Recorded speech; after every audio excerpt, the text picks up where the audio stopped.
ਆਪ ਲਿਹੋ ਤੁਮ ਕਥਾ ਸੁਧਾਰੀ। ਸਤਨਾਮ ਸ੍ਰੀ ਵਾਹਿਗੁਰੂ ਸਾਹਿਬ ਜੀ। ਦੋਹਰਾ ਅਗਲੀ ਭਈ ਪ੍ਰਭਾਤ ਜਬ, ਸੋਚ ਸਮੇਤ ਇਸ਼ਨਾਨ। ਕਰ ਬੈਠੇ ਸ੍ਰੀ ਸਤਿਗੁਰੂ, ਜਿਨ ਦਰਸ਼ਨ ਸੁਖ ਖਾਨ। ਵਾਹਿਗੁਰੂ ਜੀ ਕਾ ਖਾਲਸਾ ਵਾਹਿਗੁਰੂ ਜੀ ਕੀ ਫਤਿਹ। ਪਰਮ ਸਨਮਾਨ ਜੋ ਗੁਰੂ ਕੀ ਸਾਜੀ ਨਵਾਜੀ ਗੁਰੂ ਖਾਲਸਾ ਸਾਧ ਸੰਗਤ ਜੀ, ਆਪ ਜੀ ਅਤਿਅੰਤ ਵਡਭਾਗੇ ਹੋ ਜੋ ਕਿ ਗੁਰੂ ਮਹਾਰਾਜ ਦੀ ਪਵਿੱਤਰ ਪਾਵਨ ਹਜ਼ੂਰੀ 'ਚ ਸਭਾਇਮਾਨ ਹੋ ਕੇ ਆਪਣੇ ਜੀਵਨ ਦੀਆਂ ਕੀਮਤੀ ਘੜੀਆਂ ਗੁਰੂ ਲੇਖੇ ਲਾ ਰਹੇ ਹੋ। ਵੱਡੇ ਭਾਗਾਂ ਵਾਲੇ ਹੋ। ਔਰ ਮਹਾਰਾਜ ਸਾਹਿਬ ਜੀ ਦਾ ਪਾਵਨ ਪਵਿੱਤਰ ਇਤਿਹਾਸ ਹਰ ਰੋਜ਼ ਸੰਧਿਆ ਦੇ ਦੀਵਾਨਾਂ ਵਿੱਚ ਹਾਜ਼ਰੀਆਂ ਭਰ ਕੇ ਬੜੇ ਪ੍ਰੇਮ ਨਾਲ ਸਰਵਣ ਕਰ ਰਹੇ ਹੋ।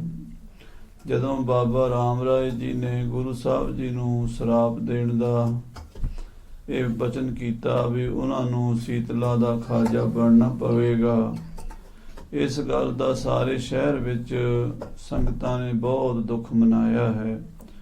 ਬਾਦਸ਼ਾਹ ਦੀ ਕਚਹਿਰੀ ਵੀ ਸੁਣ ਕੇ ਸੁੰਨ ਹੋ ਗਈ ਕਿ ਬਾਬਾ ਰਾਮ ਰਾਏ ਜੀ ਕਿੰਨੀ ਈਰਖਾ ਭਰ ਚੁੱਕੀ ਹੈ। ਗੁਰੂ ਕੇ ਪੁੱਤਰ ਗੁਰੂ ਸਾਹਿਬ ਜੀ ਦੇ ਵਿਰੋਧ 'ਚ ਹੋ ਗਏ ਹਨ। ਇਹ ਵਾਹਿਗੁਰੂ ਦੀ ਅਚਰਜ ਮਾਇਆ ਹੈ। ਸਾਧ ਸੰਗਤ ਜੀ, ਰਾਜਾ ਆਸ਼ਰਮ ਬਿਤ ਨਹੀਂ ਜਾਣੀ ਤੇਰੀ, ਤੇਰੇ ਸੰਤਨ ਕੀ ਹੋਂ ਚੇਰੀ। ਵਾਹਿਗੁਰੂ ਤੇਰੀ ਮਾਇਆ ਦਾ ਕਿਸੇ ਕੋਲੋਂ ਵੀ ਅੰਮ੍ਰਿਤ ਮਰਜ਼ਾਦਾ ਅੰਤ ਨਹੀਂ ਪੈਂਦਾ। ਜਿਹੜੇ ਕੰਮ ਨਹੀਂ ਹੋ ਸਕਦੇ ਉਹ ਹੋ ਜਾਂਦੇ ਹਨ। ਬਸਤੋ ਹੋਏ ਹੋਏ ਸੋ ਉਜਰ, ਉਜਰ ਹੋਏ ਸੋ ਬਸੈ। ਰੋਵਤ ਜਾਏ ਸੋ ਹਸੈ, ਹਸਤੋ ਜਾਏ ਹੋ ਜਾਏ ਸੋ ਰੋਵੈ। ਰੋਵਤ ਜਾਏ ਸੋ ਹਸੈ, ਬਸਤੋ ਹੋਏ ਹੋਏ ਸੋ ਉਜਰ, ਉਜਰ ਹੋਏ ਸੋ ਬਸੈ। ਕੈਸੀ ਅਚਰਜ ਖੇਡ ਹੈ। ਗੁਰੂ ਦੇ ਪੁੱਤਰਾਂ ਨੂੰ ਵੀ ਮਾਇਆ ਨੇ ਭਰਮਾ ਲਿਆ ਵੀ ਮਹਾਰਾਜ ਸਤਿਗੁਰੂ ਸੱਚੇ ਪਾਤਸ਼ਾਹ ਜੀ ਦਾ ਵੱਡਾ ਪੁੱਤਰ ਹੋ ਕੇ, ਇੰਨੀ ਸ਼ਕਤੀਆਂ ਦਾ ਮਾਲਕ ਹੋ ਕੇ ਵੀ ਈਰਖਾ ਦੇ ਰੋਗ ਤੋਂ ਬਚ ਨਹੀਂ ਸਕਿਆ। ਬਾਬਾ ਰਾਮ ਰਾਏ 8ਵੇਂ ਪਾਤਸ਼ਾਹ ਜੀ ਪ੍ਰਤੀ ਬੜੇ ਕਠੋਰ ਬਚਨ ਕਹਿ ਦਿੱਤੇ। ਇਹ ਸਾਰੀ ਕਥਾ ਆਪਾਂ ਪਿਛਲੇ ਪ੍ਰਕਰਣ ਵਿੱਚ ਸਰਵਣ ਕਰ ਚੁੱਕੇ ਹਾਂ। ਇਸ ਤੋਂ ਅਗਲੀ ਕਥਾ ਨਾਲ ਜੁੜ ਜਾਈਏ।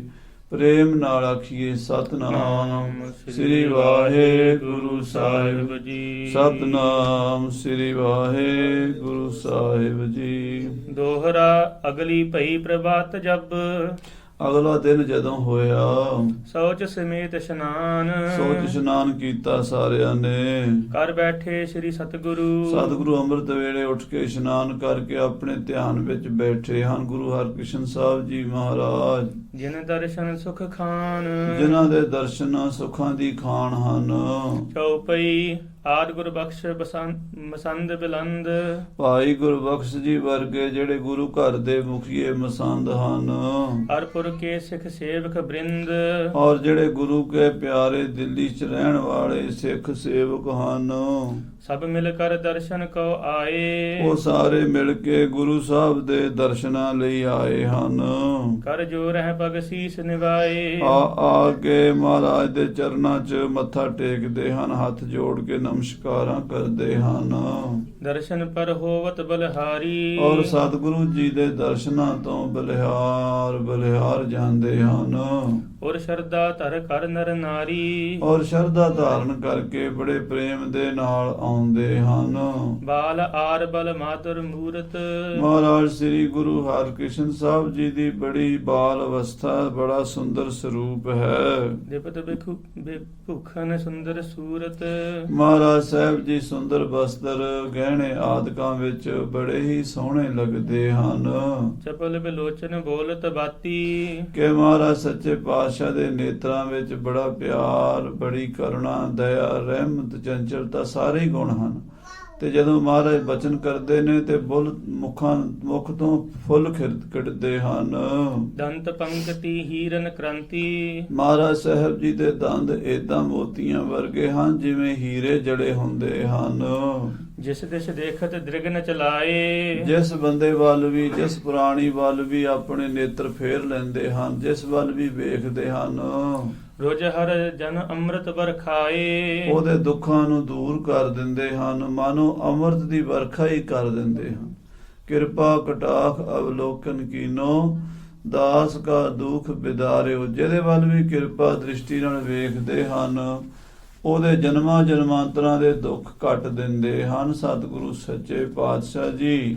ਧੰਨ ਗੁਰੂ ਗੁਰ ਧੰਨ ਉਚਾਰੈ। ਧੰਨ ਸ੍ਰੀ ਗੁਰੂ ਹਰਿਕ੍ਰਿਸ਼ਨ ਸਾਹਿਬ ਜੀ ਮਹਾਰਾਜ। ਧੰਨ ਸਤਿਗੁਰੂ 8ਵੇਂ ਪਾਤਸ਼ਾਹ ਜੀ। ਸ੍ਰੀ ਹਰਿਕ੍ਰਿਸ਼ਨ ਧਿਆਈਐ, ਜਿਸ ਡਿਠੇ ਸਭ ਦੁੱਖ ਜਾਏ। ਇਸ ਤਰ੍ਹਾਂ ਸੰਗਤਾਂ ਮਹਾਰਾਜ ਨੂੰ ਧੰਨ ਧੰਨ ਕਰਦੀਆਂ ਹਨ। ਸੁਖਤ ਸੁਸ਼ੀਲ ਸਿੱਖ ਹਿਤਕਾਰੈ। ਮਹਾਰਾਜ ਸਿੱਖਾਂ ਦੇ ਹਿਤਕਾਰੀ ਹਨ, ਕਿਉਂਕਿ ਸਤਿਗੁਰੂ ਜੀ ਦਾ ਅਵਤਾਰ ਸੰਸਾਰ ਵਿੱਚ ਹੁੰਦਾ ਹੀ ਸਿੱਖਾਂ ਦੇ ਭਲੇ ਵਾਸਤੇ ਹੈ।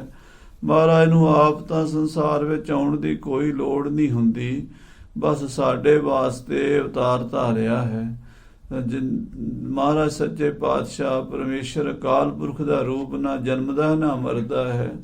ਜਿਹੜੇ ਕਹਿੰਦੇ ਆ ਵੀ ਪਰਮੇਸ਼ਰ ਜੰਮਿਆ ਹੈ, ਉਹਦੇ ਬਾਰੇ ਤਾਂ ਮਹਾਰਾਜ ਬਾਣੀ 'ਚ ਬਚਨ ਹੈ, ਸੋ ਮੁਖ ਜਲੋ ਜਿਤ ਕਹੈ ਠਾਕੁਰ ਜੋਨੀ। ਉਹ ਮੂੰਹ ਸੜ ਜਾਵੇ ਜਿਹੜਾ ਇਹ ਕਵੇ ਵੀ ਪਰਮੇਸ਼ਰ ਜੀ ਜੋਨਾ ਚਾਹੁੰਦੇ ਹਨ। ਭਾਵ ਪਰਮੇਸ਼ਰ ਜੰਮਦਾ ਮਰਦਾ ਨਹੀਂ ਹੈ। ਇਹ ਤਾਂ ਪਰਮੇਸ਼ਰ ਅਵਤਾਰ ਧਾਰ ਕੇ ਜੀਵਾਂ ਦੇ ਦੁੱਖ ਦੂਰ ਕਰਨ ਲਈ ਆਇਆ ਹੈ। ਤਿਸ ਛਿਨ ਮਹਿ ਗੁਰ ਬਖਸ਼ ਮਸੰਦ। ਉਸ ਵੇਲੇ ਗੁਰੂ ਘਰ ਦੇ ਮੁਖੀ ਮਸੰਦ ਭਾਈ ਗੁਰਬਖਸ਼ ਜੀ ਹੋਇਆ ਕਰਦੇ ਸਨ। ਸਮੇਂ ਸਮੇਂ ਗੁਰੂ ਕੇ ਸਿੱਖ ਮੋਹਰੀ ਹੋਏ ਨੇ ਗੁਰੂ ਘਰ ਦੇ। ਕੋਈ ਸਮਾਂ ਸੀ ਜਦੋਂ ਗੁਰੂ ਮਹਾਰਾਜ ਸ੍ਰੀ ਗੁਰੂ ਨਾਨਕ ਦੇਵ ਜੀ ਦੇ ਸਮੇਂ ਭਾਈ ਸਧਾਰਨ, ਭਾਈ ਲਹਿਣਾ, ਭਾਈ ਬੁੱਢਾ ਏਦਾਂ ਦੇ ਸਿੱਖ ਹੋਇਆ ਕਰਦੇ ਸਨ। ਫਿਰ ਗੁਰੂ ਅੰਗਦ ਦੇਵ ਜੀ ਦੇ ਸਮੇਂ ਭਾਈ ਪਾਰੋ ਜੀ ਵਰਗੇ ਬ੍ਰਹਮ ਗਿਆਨੀ, ਭਾਈ ਲਾਲੋ ਵਰਗੇ ਗੁਰੂ ਅਮਰਦਾਸ ਦੇ ਸਮੇਂ ਹੋਏ ਹਨ। ਫਿਰ ਸਾਧ ਸੰਗਤ ਜੀ ਗੁਰੂ ਮਹਾਰਾਜ ਸ੍ਰੀ ਗੁਰੂ ਅਰਜਨ ਦੇਵ ਜੀ ਦੇ ਸਮੇਂ ਭਾਈ ਭਗਤੂ, ਭਾਈ ਸਾਲੋ, ਭਾਈ ਬਹਿਲੋ ਵਰਗੇ ਮੁਖੀ ਸਿੱਖ, ਬਾਬਾ ਵਿਧੀ ਚੰਦ ਵਰਗੇ, ਭਾਈ ਜੇਠੇ ਵਰਗੇ 6ਵੇਂ ਪਾਤਸ਼ਾਹ ਦੇ ਸਮੇਂ ਹੋਏ ਹਨ। ਹੁਣ 8ਵੇਂ ਪਾਤਸ਼ਾਹ ਦੇ ਸਮੇਂ ਜਿਹੜੇ ਗੁਰੂ ਘਰ 'ਚ ਮੁਖੀ ਹੋਏ ਹਨ ਸਿੱਖ, ਗੁਰੂ ਘਰ ਦੇ ਕਾਰਬਰਦਾਰ, ਉਹ ਭਾਈ ਗੁਰਬਖਸ਼ ਮਸੰਦ ਹੋਇਆ ਹੈ। ਉਸ ਵੇਲੇ ਭਾਈ ਗੁਰਬਖਸ਼ ਮਸੰਦ ਗੁਰੂ ਸਾਹਿਬ ਦੇ ਦਰਬਾਰ ਵਿੱਚ ਹਾਜ਼ਰ ਹੈ। ਜਦੋਂ ਸਤਿਗੁਰੂ ਜੀ ਅੰਮ੍ਰਿਤ ਵੇਲੇ ਨਿਤਨੇਮ ਤੋਂ ਬਾਅਦ ਸੰਗਤਾਂ ਨੂੰ ਦਰਸ਼ਨ ਦੇ ਰਹੇ ਹਨ। ਬੋਲਿਓ ਬਾਕ ਹਾਥ ਜੁਗ ਬੰਦ। ਭਾਈ ਗੁਰਬਖਸ਼ ਦੋਵੇਂ ਹੱਥ ਜੋੜ ਕੇ ਮਹਾਰਾਜ ਸਾਹਿਬ ਨੂੰ ਬੇਨਤੀ ਕਰਨ ਲੱਗਾ। ਪੁਰ ਮਹਿ ਬਿਰਤ ਬਿਲੰਦ ਬ੍ਰਿਤਾਂਤ। ਇਹ ਸਤਿਗੁਰੂ ਜੀ ਦਿੱਲੀ ਸ਼ਹਿਰ ਵਿੱਚ ਕੱਲ ਦੀ ਇੱਕ ਅਫਵਾਹ ਉੱਡੀ ਹੋਈ ਹੈ, ਇੱਕ ਰੌਲਾ ਪਿਆ ਹੋਇਆ ਹੈ, ਬਿਰਤਾਂਤ ਹੈ, ਯਾਨੀ ਝੂਠੀ ਗੱਲ ਨਹੀਂ ਹੈ। ਦੱਸਣ ਵਾਲਿਆਂ ਨੇ ਜੋ ਗੱਲ ਦੱਸੀ ਹੈ ਉਹ ਸੱਚੀ ਹੈ। ਮਿਲ ਮਿਲ ਕਰਤ ਪਰਸਪਰ ਬਾਤ।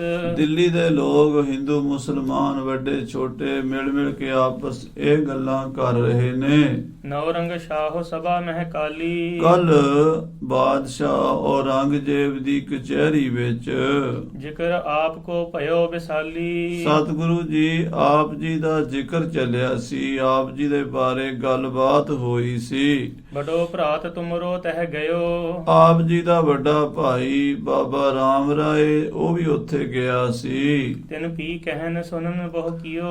ਉਹਨਾਂ ਨੇ ਵੀ ਕਾਫੀ ਕੁਝ ਗੱਲਾਂ ਬਾਤਾਂ ਕੱਲ ਕਚਹਿਰੀ 'ਚ ਆਪ ਜੀ ਦੇ ਪ੍ਰਥਾਏ ਕੀਤੀਆਂ ਹਨ। ਬਾਦਸ਼ਾਹ ਨੇ ਵੀ ਤੁਹਾਡੇ ਪ੍ਰਥਾਏ ਗੱਲਬਾਤ ਪੁੱਛੀ ਸੀ ਤੇ ਕਾਜੀ ਮੁਲਾਣੇ ਹੋਰ ਜਿਹੜੇ ਉੱਥੇ ਬਾਦਸ਼ਾਹ ਦੀ ਸਭਾ ਵਿੱਚ ਬੈਠਦੇ ਹਨ, ਉਹਨਾਂ ਨੇ ਵੀ ਗੱਲਬਾਤ ਆਪ ਜੀ ਦੇ ਪ੍ਰਥਾਏ ਕੀਤੀ ਔਰ ਸੁਣੀ ਸੀ। ਪਰ ਬਾਬਾ ਰਾਮ ਰਾਏ ਜੀ ਜੋ ਬੋਲੇ ਹਨ ਉਹ ਬੜਾ ਅਜੀਬੋ ਗਰੀਬ ਹੈ। ਉਹ ਬਚਨ ਸਾਰੀ ਸੰਗਤ ਵਿੱਚ, ਸਾਰੇ ਸ਼ਹਿਰ ਦੇ ਲੋਕਾਂ ਵਿੱਚ ਗੁਰੂ ਸਾਹਿਬ ਜੀ ਚਰਚਾ ਦਾ ਵਿਸ਼ਾ ਬਣਿਆ ਹੋਇਆ ਹੈ। ਹੁਤੋ ਬੀਜ ਤਹਿ ਜੈਪੁਰ ਨਾਥ। ਉੱਥੇ ਰਾਜਾ ਜੈ ਸਿੰਘ ਵੀ ਸਨ। ਉਹ ਸਾਰੀ ਗੱਲਬਾਤ ਸੁਣ ਕੇ ਆਏ ਹੋਣਗੇ। ਉਹਨਾਂ ਨੂੰ ਪੁੱਛਣਾ ਚਾਹੀਦਾ ਹੈ ਵੀ ਉਹਨਾਂ ਨੇ ਕੱਲ ਬਾਬੇ ਰਾਮ ਰਾਏ ਦੇ ਮੂੰਹ ਤੋਂ ਕੀ ਕੁਝ ਸੁਣਿਆ ਹੈ। ਸੁਣੀ ਹੋਏਗੀ ਸਗਲੀ ਗਾਥ। ਸਾਰੀ ਗੱਲ ਬਾਬਾ ਰਾਮ ਰਾਏ ਜੀ ਦੇ ਮੁਖ ਤੋਂ ਜੋ ਜੋ ਬਚਨ ਨਿਕਲੇ ਹਨ ਉਹ ਰਾਜਾ ਜੈ ਸਿੰਘ ਜੈਪੁਰਪਤੀ ਨੇ ਸੁਣੇ ਹੋਣਗੇ। ਜਥਾ ਜੋਗ ਸੋ ਕਹਿ ਸੁਨਾਏ। ਹੇ ਸਤਿਗੁਰੂ ਜੀ, ਆਪ ਜੀ ਉਹਨਾਂ ਤੋਂ ਹੀ ਪੁੱਛ ਲਵੋ, ਉਹ ਜਥਾਯੋਗ ਸਾਰੀ ਗੱਲ ਜੋ ਹੋਈ ਹੈ ਨਾ ਉਹ ਇਨ ਬਿਨ ਦੱਸ ਸਕਦੇ ਹੈ, ਕਿਉਂਕਿ ਉਹਨਾਂ ਦੇ ਨਾਲ ਬੀਤੀ ਹੈ। ਰਾਜਾ ਜੈ ਸਿੰਘ ਉੱਥੇ ਕਚਹਿਰੀ 'ਚ ਮੌਜੂਦ ਸੀ ਜਦੋਂ ਬਾਬਾ ਰਾਮ ਰਾਏ ਜੀ ਔਰ ਔਰੰਗਜ਼ੇਬ ਦੀ ਕਚਹਿਰੀ 'ਚ ਹੋਰ ਲੋਕਾਂ ਨੇ, ਬਾਦਸ਼ਾਹ ਨੇ ਸਤਿਗੁਰੂ ਜੀ ਤੁਹਾਡੇ ਪ੍ਰਥਾਏ ਕੁਝ ਵਾਰਤਾਲਾਪ ਕੀਤੀ ਹੈ। ਸੁਣੀ ਸੁਨਾਈ ਕਹੀਐ ਕਾਏ। ਮਹਾਰਾਜ ਕਿਸੇ ਦੂਜੇ ਦੀ ਸੁਣੀ ਸੁਣਾਈ ਕੀ ਕਹੀਏ, ਦੂਜਿਆਂ ਨੂੰ ਕੀ ਪਤਾ ਹੈ। ਆਪ ਗਰੀਬ ਨਵਾਜ ਸਤਿਗੁਰੂ ਜੀ ਕਿਰਪਾ ਕਰੋ, ਬਖਸ਼ਿਸ਼ ਕਰੋ, ਪਰ ਰਾਜਾ ਜੈ ਸਿੰਘ ਨੂੰ ਹੀ ਪੁੱਛ ਲਵੋ। ਏਵ ਵਾਰਤਾਲਾਪ ਕਰੰਤੇ। ਕਿਹੜੀ ਕਿਹੜੀ ਗੱਲ ਉੱਥੇ ਹੋਈ ਹੈ, ਕਿੱਦਾਂ ਦੀ ਵਾਰਤਾਲਾਪ ਬਾਦਸ਼ਾਹ ਦੀ ਕਚਹਿਰੀ ਵਿੱਚ ਹੋਈ ਹੈ। ਬੋਲੇ ਸਤਿਗੁਰ ਧੀਰਜਵੰਤੇ। ਮਹਾਰਾਜ ਸ੍ਰੀ ਗੁਰੂ ਹਰਿਕ੍ਰਿਸ਼ਨ ਸਾਹਿਬ ਜੀ ਭਾਈ ਗੁਰਬਖਸ਼ ਮਸੰਦ ਦਾ ਬਚਨ ਸੁਣ ਕੇ ਬੜੇ ਧੀਰਜ ਨਾਲ ਬੋਲੇ। ਜਿਮ ਭਾਣਾ ਪਰਮੇਸ਼ਰ ਕੇਰਾ। ਮਹਾਰਾਜ ਕਹਿੰਦੇ ਜਿਵੇਂ ਵਾਹਿਗੁਰੂ ਦਾ ਹੁਕਮ ਹੈ, ਜਿਵੇਂ ਪਰਮੇਸ਼ਰ ਦੀ ਰਜ਼ਾ ਹੈ, ਉਹਦੇ ਹੁਕਮ ਤੋਂ ਬਿਨਾਂ ਪੱਤਾ ਨਹੀਂ ਹਿੱਲ ਸਕਦਾ। ਉਹ ਸਭ ਉਹਦੀ ਰਜ਼ਾ ਵਿੱਚ ਹੀ ਹੋ ਰਿਹਾ ਹੈ। ਜੋ ਕੁਝ ਵੀ ਹੋ ਰਿਹਾ, ਜਰਾ ਮਰਾ ਸਿਰਤ ਸਾਪ ਸਭ ਹਰ ਕੈ ਵਸ ਹੈ, ਕੋਈ ਲਾਗ ਨਾ ਸਕੈ ਬਿਨ ਹਰ ਕਾ ਲਾਇਆ। ਜਰਾ ਕਹਿੰਦੇ ਬੁਢੇਪੇ ਨੂੰ ਜੇ ਆਉਣਾ ਹੈ ਕਿਸੇ ਬੰਦੇ ਉੱਤੇ ਤੇ ਆਉਣਾ ਹੀ ਆਉਣਾ, ਉਹਨੂੰ ਕੋਈ ਰੋਕ ਨਹੀਂ ਸਕਦਾ। ਮਰਾ ਮੌਤ ਹੈ, ਜਿਸ ਪ੍ਰਾਣੀ ਦੀ ਮੌਤ ਜਿੱਥੇ ਆਉਣੀ ਹੈ, ਜਿਹੜੇ ਕਾਰਨ ਕਰਕੇ ਆਉਣੀ ਹੈ, ਅਵਸ਼ ਆਉਣੀ ਆਉਣੀ ਹੈ, ਉਹਨੂੰ ਕੋਈ ਟਾਲ ਨਹੀਂ ਸਕਦਾ। ਔਰ ਸਿਰਤ ਸਾਪ ਕੋਈ ਸਰੀਰ ਨੂੰ ਰੋਗ ਬਿਮਾਰੀ ਹੋਵੇ ਤੇ ਜਾਂ ਕਿਸੇ ਦਾ ਕੋਈ ਸਰਾਪ ਜਾਂ ਕੋਈ ਦੁੱਖ ਲੱਗਣਾ ਹੋਵੇ ਤਾਂ ਸਭ ਹਰ ਕੈ ਵਸ ਹੈ, ਉਹ ਪਰਮੇਸ਼ਰ ਦੇ ਵਸ ਹੈ। ਉਹਨੂੰ ਕੋਈ ਨਾ ਪਰਮੇਸ਼ਰ ਦੀ ਰਜ਼ਾ ਤੋਂ ਬਿਨਾਂ ਲਾ ਸਕਦਾ ਹੈ ਤੇ ਨਾ ਕੋਈ ਉਹਨੂੰ ਛੁਡਾ ਸਕਦਾ ਹੈ। ਸਭ ਉਹਦੇ ਹੁਕਮ ਦੇ ਵਿੱਚ ਹੈ। ਸਤਿਗੁਰੂ ਜੀ ਫਰਮਾਉਂਦੇ ਹਨ, ਹੋਏ ਅਵਸ਼ ਫਿਰੈ ਨਹਿ ਫੇਰਾ। ਮਹਾਰਾਜ ਕਹਿੰਦੇ ਜੋ ਅਕਾਲ ਪੁਰਖ ਨੂੰ ਮਨਜ਼ੂਰ ਹੈ ਨਾ ਉਹ ਹੋਣਾ ਹੈ। ਸਤਿਗੁਰੂ ਨੂੰ ਤਾਂ ਪਹਿਲਾਂ ਹੀ ਪਤਾ ਸੀ, ਹਾਲਾਂਕਿ ਗੁਰਬਖਸ਼ ਨੇ ਤਾਂ ਕਿਸੇ ਕੋਲੋਂ ਸੁਣਿਆ ਸੀ ਤੇ ਰਾਜਾ ਜੈ ਸਿੰਘ ਨੇ ਦੱਸਣਾ ਸੀ, ਪਰ ਸਤਿਗੁਰੂ ਜਾਣੀ ਜਾਣ ਪਹਿਲਾਂ ਹੀ ਜਾਣਦੇ ਆ। ਮਹਾਰਾਜ ਕਹਿੰਦੇ ਸਾਨੂੰ ਪਤਾ ਵੀ ਸਾਡੇ ਭਾਈ ਨੇ ਸਾਨੂੰ ਸਰਾਪ ਦਿੱਤਾ ਵੀ ਉਹ ਸੀਤਲਾ ਦੇ ਨਾਲ ਸਰੀਰ ਤਿਆਗਣਗੇ, ਤੇ ਅਕਾਲ ਪੁਰਖ ਦਾ ਹੁਕਮ ਹੀ ਇਦਾਂ ਦਾ, ਭਾਣਾ ਹੀ ਪਰਮੇਸ਼ਰ ਦਾ ਇਦਾਂ ਦਾ ਹੈ, ਤੇ ਸਾਡੇ ਭਾਈ ਦੇ ਮੂੰਹ ਤੋਂ ਬਚਨ ਕਢਾ ਦਿੱਤੇ ਨੇ ਪਰਮੇਸ਼ਰ ਨੇ। ਕਿਸ ਕੀ ਸਿਆਣਪ ਚਲ ਹੈ ਨਾਹੀ। ਮਹਾਰਾਜ ਕਹਿੰਦੇ ਕਿਸੇ ਜੀਵ ਦੀ ਕੋਈ ਸਿਆਣਪ ਨਹੀਂ ਚੱਲਣੀ। ਸਹਿਜ ਸਿਆਣਪਾਂ ਲੱਖ ਹੋਏ ਤਾਂ ਇੱਕ ਨਾ ਚੱਲੇ ਨਾਲ, ਲੱਖਾਂ ਹਜ਼ਾਰਾਂ ਸਿਆਣਪਾਂ ਹੋਣ, ਕੋਈ ਵਾਹਿਗੁਰੂ ਦੇ ਭਾਣੇ ਵਿੱਚ ਵਾਧਾ ਘਾਟਾ ਨਹੀਂ ਕਰ ਸਕਦਾ। ਪਚੈ ਸਿਆਣੇ ਬੁੱਧ ਬਲ ਮਾਹੀ। ਕਹਿੰਦੇ ਸਿਆਣੇ ਜਿਹੜੇ ਹਨ ਉਹ ਆਪਣੀ ਬੁੱਧੀ ਦਾ ਬਲ ਲਾ ਲੈਣ, ਜ਼ੋਰ ਲਾ ਲੈਣ ਜਿੰਨਾ ਮਰਜੀ, ਕੋਈ ਵੀ ਨਹੀਂ ਕੁਝ ਕਰ ਸਕਦਾ। ਵਾਹਿਗੁਰੂ ਦੀ ਰਜ਼ਾ ਨੂੰ, ਵਾਹਿਗੁਰੂ ਦੇ ਭਾਣੇ ਨੂੰ ਕੋਈ ਮੇਟ ਨਹੀਂ ਸਕਦਾ। ਅੰਗੀਕਾਰ ਸਭਨ ਕੋ ਸੋਈ। ਇਸ ਕਰਕੇ ਵਾਹਿਗੁਰੂ ਦਾ ਭਾਣਾ ਸਾਰਿਆਂ ਨੂੰ ਮੰਨਣਾ ਚਾਹੀਦਾ, ਮੰਨਣਾ ਹੀ ਪੈਣਾ। ਨਾ ਮੰਨੋਗੇ ਤਾਂ ਵੀ ਉਹ ਮੰਨਣਾ ਪੈਣਾ, ਕਿਉਂਕਿ ਉਸ ਤੋਂ ਬਾਹਰ ਨਹੀਂ ਆਪਾਂ ਜਾ ਸਕਦੇ। ਸਾਧ ਸੰਗਤ ਜੀ, ਭਾਵੇਂ ਆਪਾਂ ਕਿੱਡੇ ਵੀ ਬਲਵਾਨ ਹੋਈਏ, ਸਿਆਣੇ ਹੋਈਏ, ਗਿਆਨੀ ਧਿਆਨੀ ਵਿਦਵਾਨ ਹੋਈਏ, ਰਿਸ਼ੀ ਮੁਨੀ ਹੋਈਏ, ਗੁਰੂ ਪੀਰ ਹੋਈਏ, ਇਹ ਸੰਸਾਰ 'ਚ ਸਭ ਕੁਝ ਕੀੜੀ ਤੋਂ ਲੈ ਕੇ ਬ੍ਰਹਮਾ ਪਰਯੰਤ ਵਾਹਿਗੁਰੂ ਦੇ ਹੁਕਮ ਦੇ ਅੰਦਰ ਹੈ। ਜਿਮ ਰਜਾਏ ਈਸ਼ਵਰ ਕੀ ਹੋਏ। ਜਿਵੇਂ ਉਸ ਪਰਮੇਸ਼ਰ ਦੀ, ਵਾਹਿਗੁਰੂ ਦੀ, ਈਸ਼ਰ ਦੀ ਆਗਿਆ ਹੁੰਦੀ ਹੈ, ਉਹਦੀ ਰਜ਼ਾ ਹੁੰਦੀ ਹੈ।